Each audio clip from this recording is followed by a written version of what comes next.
It is an event that has left the world absolutely stunned and Lebanon reeling.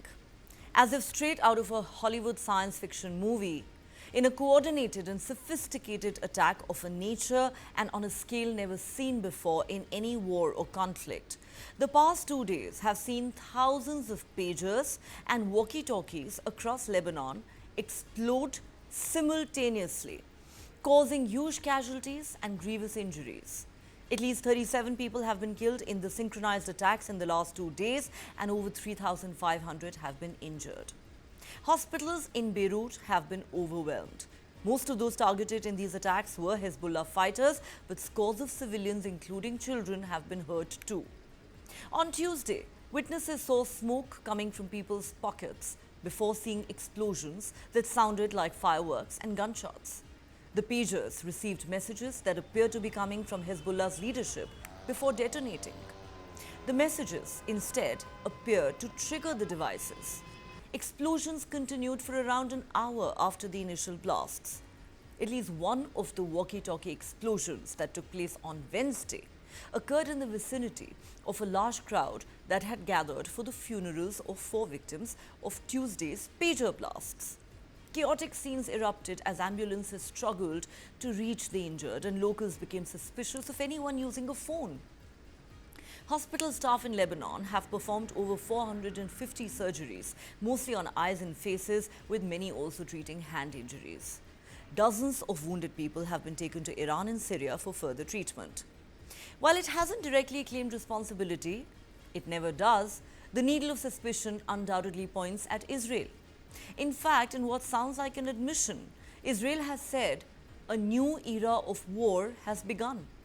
Defense Minister Yoav Gallant has also said the center of gravity is moving north, referencing the Lebanon border and tacitly acknowledging Israel's role in the shock attacks that have pushed the region back to the brink of a wider conflict.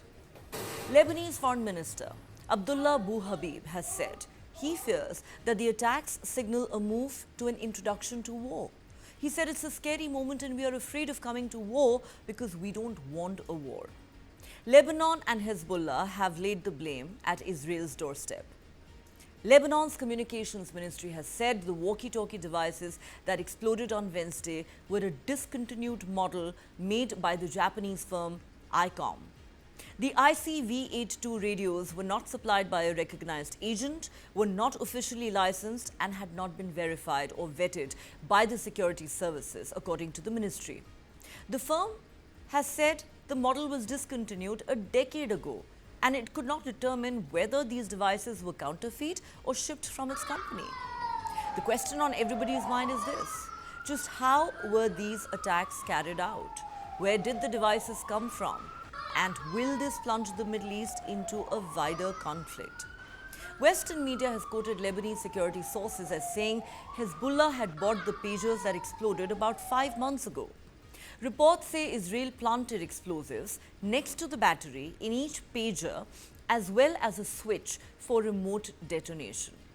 The supply chain of these electronic devices seems to stretch from Asia to Europe. American media has quoted sources in the security establishment of Israel as saying that Israel launched the pager attacks after it believed that its plan had been discovered by Hezbollah, making it a use it or lose it moment. Analysts say the motive behind the attacks could also be that Israeli Prime Minister Benjamin Netanyahu possibly wanted to shore up domestic support for his unpopular government. Officials and residents from northern Israel have become increasingly vocal about the need to return to their homes after being evacuated due to cross-border attacks by Hezbollah that have gone on for a long time. Hezbollah, which has been exchanging fire with Israel at least since the Israel-Hamas war in Gaza began last October, has vowed retribution, warning that Israel will definitely receive a fair punishment for this sinful assault, both in ways that are expected and unexpected. Iran, whose ambassador to Lebanon was injured in these attacks, has vowed revenge as well. The United Nations has expressed grave concern, saying the coordinated attacks amount to a violation of international humanitarian law and urged an independent, thorough and transparent investigation. Beirut's Rafiq Hariri International Airport has banned pagers and walkie-talkies from being carried onto flights. Any such devices will be confiscated by Air Force security if found, the notice warns.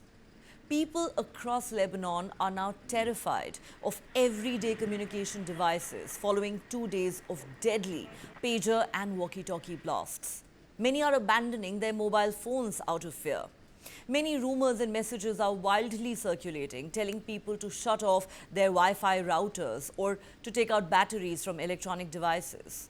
Nobody knows when and from where the next round of attacks might come. Hezbollah has long touted secrecy as a cornerstone of its military strategy, foregoing high-tech devices to avoid infiltration from Israeli and US spyware.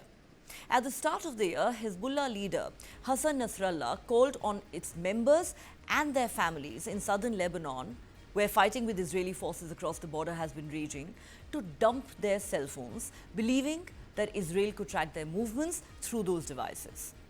Hezbollah has relied heavily on pagers as a low-tech means of communications to try and evade location tracking by Israel.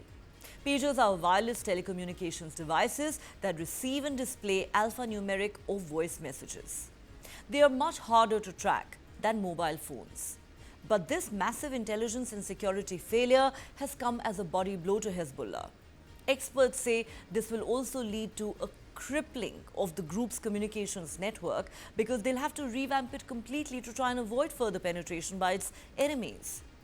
The precision attacks are a huge setback to Hezbollah's ability to mobilize forces, coordinate attacks and manage logistics. The fact that Israel got into their supply network, as is widely believed, is unprecedented. This leaves Hezbollah vulnerable if Israel moves forward with its military plans. Israel's ability to penetrate Hezbollah's communication network could even signal to countries like Syria, Egypt and Jordan that their systems may be vulnerable to similar infiltration. Of course, Israel's alleged history of planting explosives in telecommunication devices goes back as far as 1972 as part of its revenge for the killing of 11 Israelis, including athletes, at the Munich Olympics, which was carried out by the Palestinian militant group Black September. In response, Israel launched Operation Wrath of God and spent years tracking down those involved in the Munich massacre. These attacks also come as a reminder of the 1996 killing of Yahya Ayash, Hamas's chief bomb maker known as the Engineer. Ayash was killed in Gaza after his cell phone, which had been packed with explosives, blew up near his head. The use of pagers and walkie-talkies in back-to-back coordinated explosions in Lebanon has drawn scrutiny to the security of global supply chains and their vulnerability to tampering by governments as well as non-state actors. As one expert argued, somehow thousands of devices were turned into weapons without anyone noticing it. How widespread are these explosive devices? How did the explosives get into the devices or the device supply chains? This attack raises terrifying questions that were never even considered before.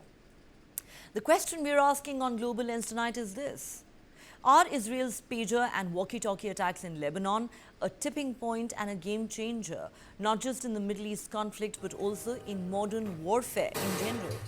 With the danger of electronic devices and everyday gadgets exploding now lurking in almost every corner, is the world a far more vulnerable and dangerous place today? If it's a pager and a walkie-talkie being weaponized today, could it be a smartphone tomorrow? Has Israel opened a Pandora's box, making everyone, including possibly its own citizens, vulnerable to attacks of a similar nature in the future? After all, other actors, including terror outfits, could draw inspiration from such tactics. Just what will this terrifying new phase of war, as Israel describes it, lead to next?